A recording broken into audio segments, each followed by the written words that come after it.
Channel 167 actually. Channel Sorry. pala, channel. Sorry. Apology rin kanina kasi inaayos ko yung stream ko eh. So kaya hindi pa ako handa. Well anyway, taga NCR ako.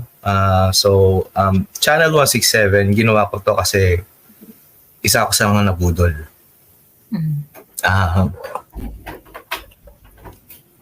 Bata pa lang ako, loyalista na ako eh. Tugong Marcos. No.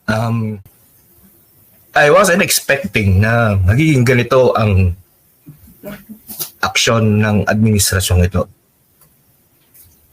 No. Nakita naman natin, di ba, mga OFW. Karamihan dyan, yung mga OFW na mga umalis ng bansa dahil wala silang option. Kung may trabaho, hindi aalis yan.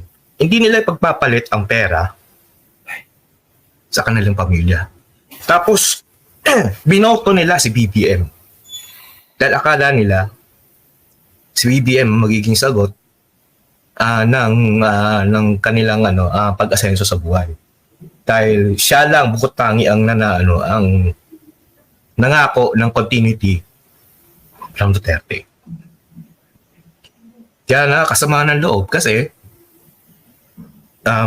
binagtanggol ko siya, isa ako sa mga talagang matinding na kampanya para sa kanya nung eleksyon.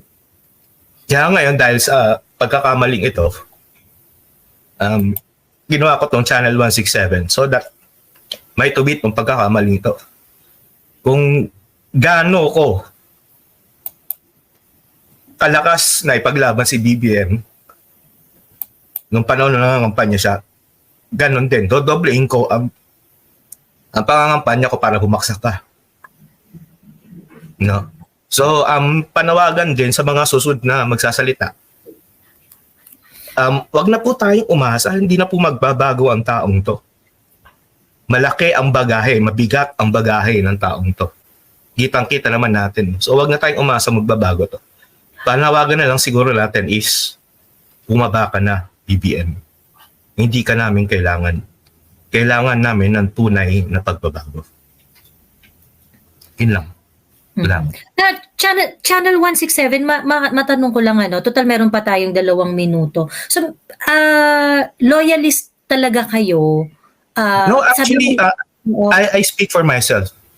Kasi sa pamilya ko, ako lang yung medyo mabunganga pagdating sa politika. No, since siguro as early as 6, nung napatalsik sila sa Malacanang, loyalista na ako ever since. No? Tapos mas naging presidente siya. Loyalista kasi no? Kasi syempre, yung pandadaot shattered yung mo, nabasag yung yung alam mo yung imahinasyon mo, yung pagkaka-idolize mo kay matandang Marcos, kay Apo Lakay, no? Alam mo yung perfect leader. Kasi kahit naman si dating Pangulong Duterte, yun din ang posisyon niya di ba? Napakagaling ni dating Pangulong Marcos. Tapos, ganito ang anak niya. Wala kang silbi. Yun ang totoo. Wala kang silbi. Hindi, siguro hanggang spekulasyon lang magagawa natin. Pero, after that flight from New York, for crying out loud, nagkaroon ng ang laki ng pagbabago. Noong unang sona niya, sinasabi pa niya na we're still friends to all, enemy to none. Hindi ba? Yun ang yun ang posisyon natin, foreign policy ng Pilipinas. Dahil yun talaga dapat. Kasi wala tayong kakayahan para banggain yung mga malalaking ewan na yan. No? Totoo lang, umihi lang sa laki ng populasyon ng China. Lahat sila sabay-sabay umihi, malulunod tayo.